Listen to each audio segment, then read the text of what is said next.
बोलिए सदगुरुदेव की जय।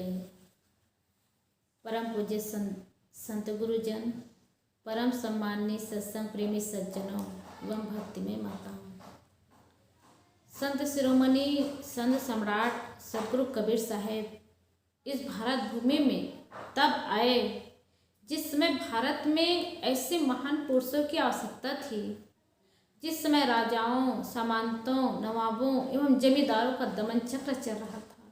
पूरा मानवता त्रस्त थी।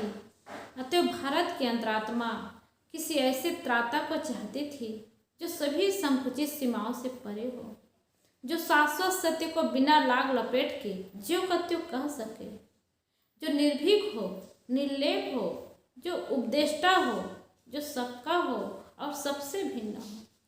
ऐसे संकट काल में भारतीय नभ पर एक ऐसा सितारा चमका जिसने अपने ज्ञान लोक से सबको आलोकित कर दिया, जिसे आज आप हम सब महान सम्राट सदगुरु श्री कबीर साहेब के नाम से जानते हैं।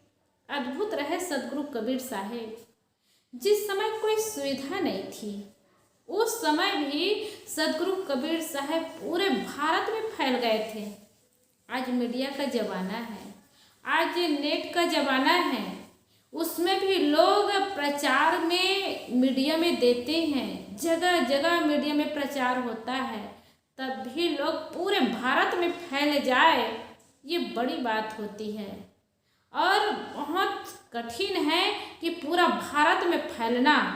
और सदगुरु कबीर साहेब एक सामान्य व्यक्ति के रूप में, एक गरीब परिवार में, एक जुलाहा के यहाँ पले पोसे और सामान्य जीवन जी रहे थे, लेकिन पूरे भारत में फैल गए। ये उनके लिए बहुत बड़ी उपलब्धि और दुनिया के लिए, भारत के लिए बहुत बड़ा दिन है।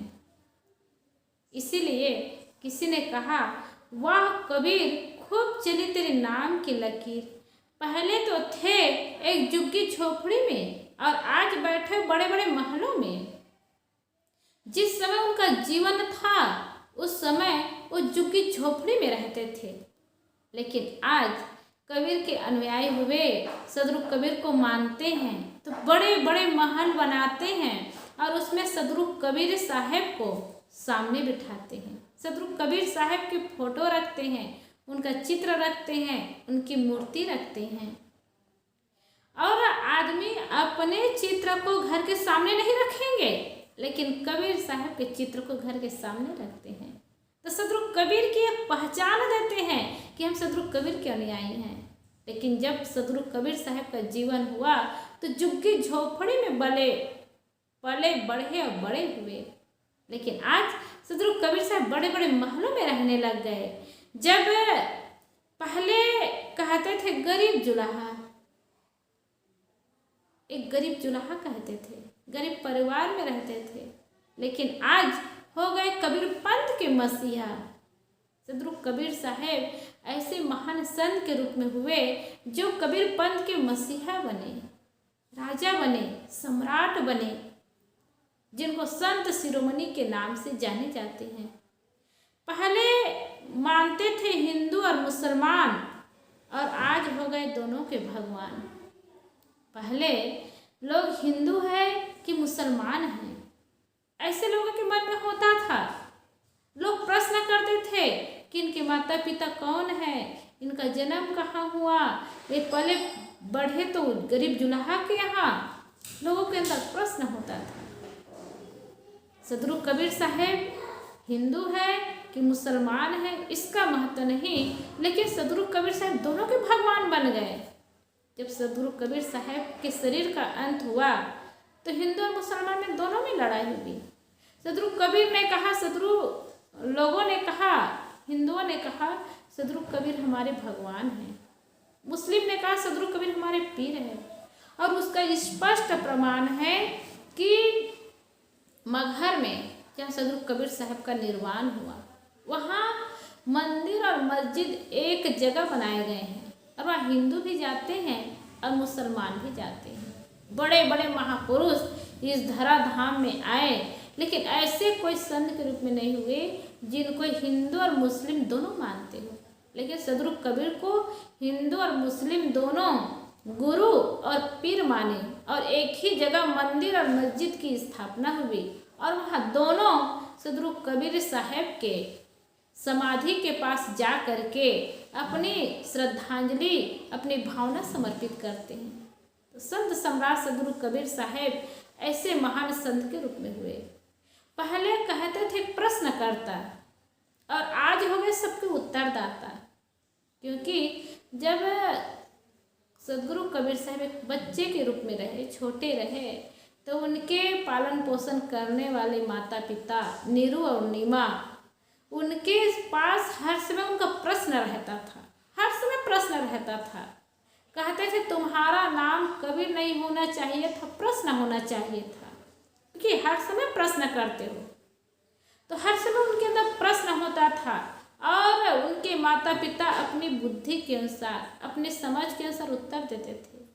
तो पहले वो खुद प्रश्न करता रहे और आज उनके ज्ञान, उनका विचार सबके उत्तरदाता बन गए। आज उनके ज्ञान को पा करके सबके उत्तर मिल जाता है और सबके प्रश्नों का समाधान हो जाता है। इसलिए सदगुरु कबीर साहब आज सबके उत्तरदाता बन गए। पहले कहते थे नीरू नीमा करम फूटी, अब कहते हैं बेटा नहीं खुदा मिल गया कभी। जब नीरू नीमा देखते थे कि ये काम धाम में ध्यान नहीं देता है, तो कहते अरे करम फूट गई हमारी, ऐसे बेटे का हम लालन पालन किए। लेकिन जब सदगुरु कबीर को जाने समझे, उनके ज्ञान और विचार से सब लोग जुड़े और माता पिता के रहते सब समझने लगे, तब कहे कि इंसान नहीं, इंसान के रूप में भगवान है। हमारा सौभाग्य है कि ऐसे बेटा के रूप में हमें मिला है। निश्चित है, बिल्कुल सही बात है। ऐसे सामान्य जीवन में पलने वाला वो दुनिया में छा जाए और बड़े बड़े लोग उनके चरणों में झुक जाए, ये बहुत बड़ी बात है। और सदगुरु कबीर ऐसे ही महान संत के रूप में हुए, जिनके चरणों में बड़े बड़े उस समय मौलवी भी झुक जाते थे। सदगुरु कबीर साहब हिंदू और मुस्लिम दोनों को डांटते थे, फटकारते थे, ललकारते थे और दोनों को प्यार भी देते थे, दोनों को समझाते भी थे। इसलिए उनके दुश्मन बनते थे, वो भी हृदय से झुक जाते थे और सदगुरु कबीर साहब के ज्ञान को स्वीकार करते थे। लोग पहले कबीर की कौन जाति, यही प्रश्न करते थे कि कबीर की जाति कौन सा है। माता पिता कुल का पता नहीं, अरे उनके माता पिता का, उनके कुल का तो पता ही नहीं, ऐसा कहते थे। लेकिन आज अब कहने लगे जाति पाति से नहीं, जीवन में कर्म ही सही, जात पात से नहीं, अब उनके कर्म से ही लोगों की पहचान हुई और लोग उनके जीवन को उनके कर्मों से जाने। और एक सिद्धांत हमारे वेदों में, पुराणों में जो सिद्धांत की बात है कि कर्म ही भगवान है, कर्मों पर विश्वास करो। सदगुरु कबीर साहब उस कर्म सिद्धांत की बात बताए कि जात पात से बड़ा नहीं होता है, कर्मों से बड़ा होता है, इसलिए कर्म अच्छा बनाए। सदगुरु कबीर ने कहा ना, कर्म कमाए आपनी निष्फल कभी न जाए, पोए पेड़ बबूल का आम कहाँ को खाए। कबीर कमाई आपने, जैसे हम कर्म करेंगे वैसा फल मिलेगा। हम बबूल का पेड़ लगा करके आम नहीं खा सकते। तो सदगुरु कबीर को जात पात के नाम से लोग प्रश्न करते थे, प्रताड़ित करते थे, लेकिन उन्होंने सिद्ध किया, प्रमाण दिया कि जात पात से कोई बड़ा नहीं होता है, कर्मों से बड़ा होता है। इसलिए धन्य हुआ ये भारत देश, ऐसे गुरु के पाए उपदेश। ये भारत देश धन्य है जिसमें बड़े बड़े महापुरुष इस भारत भूमि में आए। उसमें सदगुरु कबीर साहब भी इस धराधाम में आए और उसकी कीर्ति फैली, और केवल भारत ही नहीं, विदेशों में भी उसका बहुत ज़्यादा प्रभाव पड़ा। काशी के लहर तालाब में उनको पाए गए। नीरू नीमा एक गरीब जुलाहा दंपत्ति के यहाँ भरण पोषण हुआ और पूरी दुनिया में सदगुरु कबीर साहब घूमे फिरे, देखे और अंतिम में अंधविश्वास और मान्यता को भी तोड़ने के लिए मगहर गए, क्योंकि पहले कहते थे मगहर मरे सो गधा होए। काशी में मरने से मुक्ति होती है और मगहर में मरने से गधा होता है। इस मान्यता को भी अंतिम में तोड़ने के लिए वे मगहर गए और मगहर में शरीर को शांत किए और उस मान्यता को तोड़ दिए कि कहीं भी मरने से जीव की मुक्ति नहीं होती है। कर्म अच्छा रहेगा तो जहाँ भी जाएंगे वहाँ मुक्ति होगी, और कर्म बिगड़ा हुआ है तो काशी में ही शरीर छूटे लेकिन मुक्ति नहीं हो सकती।